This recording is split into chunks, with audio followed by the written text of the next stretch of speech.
We're going to talk about cybersecurity port numbers today, specifically the ones identified for the CompTIA Security Plus. Now, if this is your first port number video, you probably want to go back and watch the A Plus and the Net Plus security port numbers so that you can familiarize yourself. We're going to assume that you've already watched those and that you have the knowledge before you should jump into the security ones. Also, port numbers are not CompTIA specific. So if you're studying for an AWS certification, a Microsoft or Cisco certification, well, these are relevant there too. These are not CompTIA specific, but we organize them based on how CompTIA requires or recommends that you should know the port numbers. Other thing, have you subscribed to this channel? You hang out with me all the time. We talk about getting ready for your certifications and putting them to work for you and your bank account. So if you haven't already done it, subscribe to the channel, turn on notifications, and come back when new videos are released. All right, let's jump into the port numbers.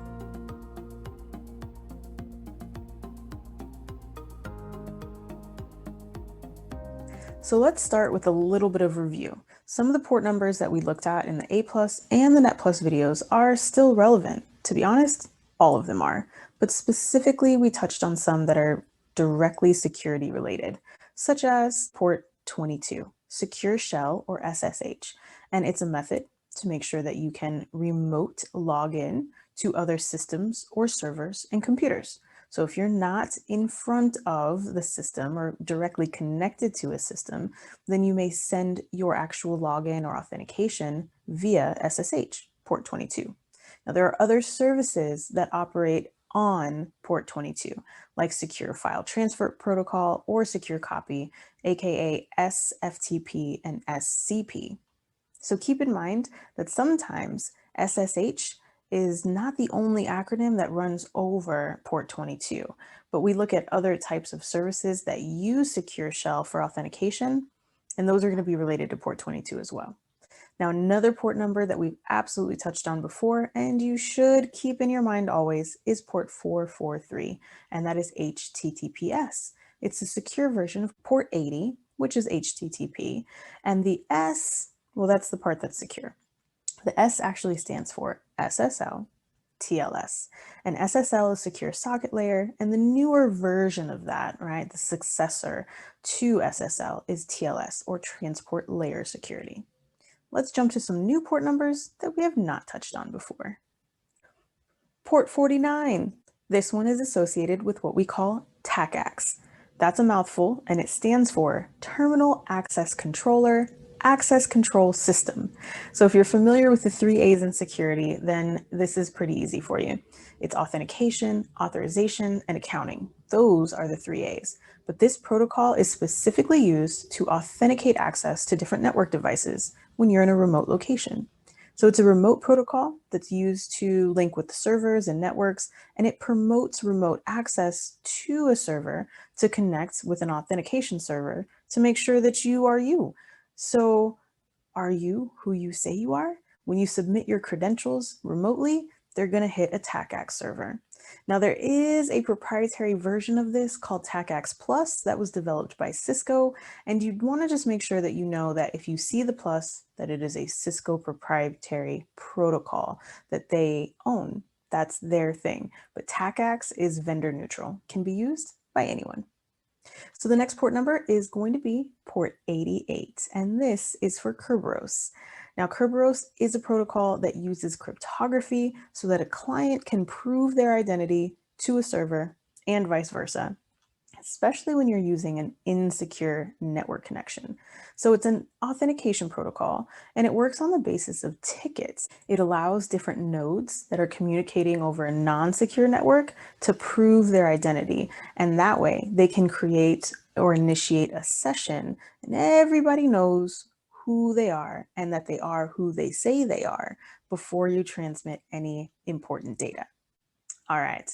Port 500, and this was a hard one for me as a student. This is for ISAKMP, or ISAKMP. It's the Internet Security Association and Key Management Protocol. Now, this is really all the rules and regulations behind a key exchange in order to separate all the details of security association management, aka key management, and the details themselves of how we exchange keys. So if you're studying certificate authorities or CAs, CRL, which is the revocation list, if you're looking at digital signatures, this is all kind of in that same area.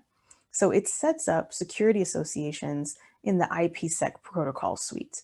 And there's a lot to it, but you just need to understand that this is the port number that those rules and regulations and that data is actually sent across. The next one we're going to touch on is port number 636, and that is the secure version of LDAP. So let's hang out with what the heck is LDAP, the Lightweight Directory Access Protocol. And that allows clients to perform a bunch of different operations in a directory server. It might be storing or retrieving data, searching for certain data, matching given sets of criteria, authenticating. There's a lot that you can do there. So the secure version of LDAP allows for the encryption of the actual LDAP data. So that does include the credentials that you're using to authenticate yourself to the system to make sure that you should have access in the first place. So if you want to send this in plain text, which nobody should ever want to send anything in plain text, well, in that case, you use LDAP.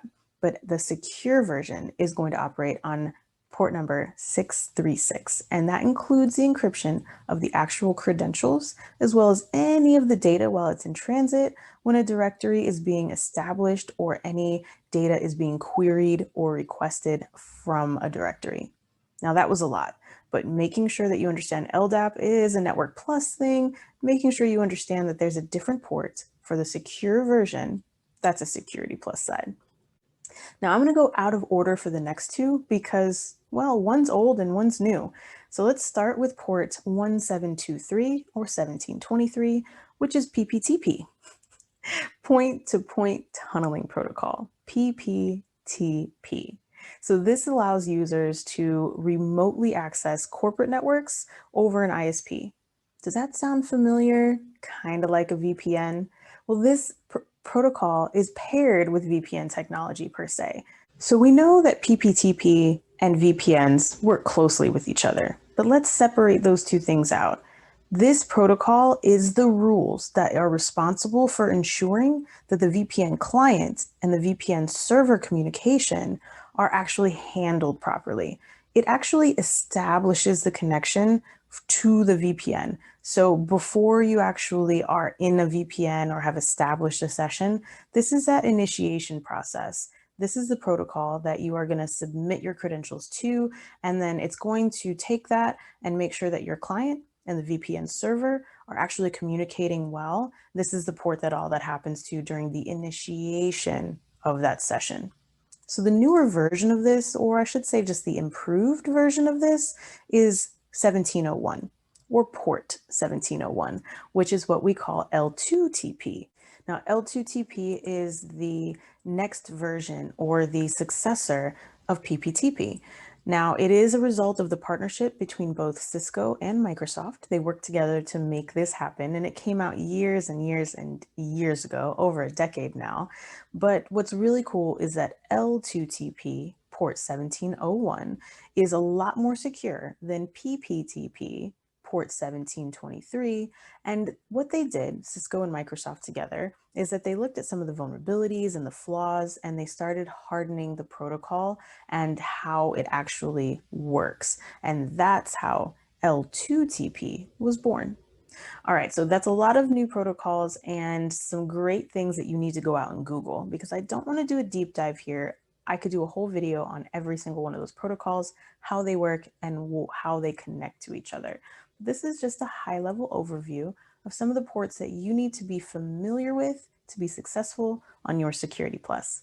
Now, again, if you have not checked out the other videos for the A Plus and the Net Plus ports, I would highly suggest it, because you will see port numbers on the Security Plus exam that they assume you know about because you studied some of them in the A Plus and the Net Plus. So we've got two videos right here that you can check out to see some of the other port numbers that they expect you to study in the A Plus and the Net Plus.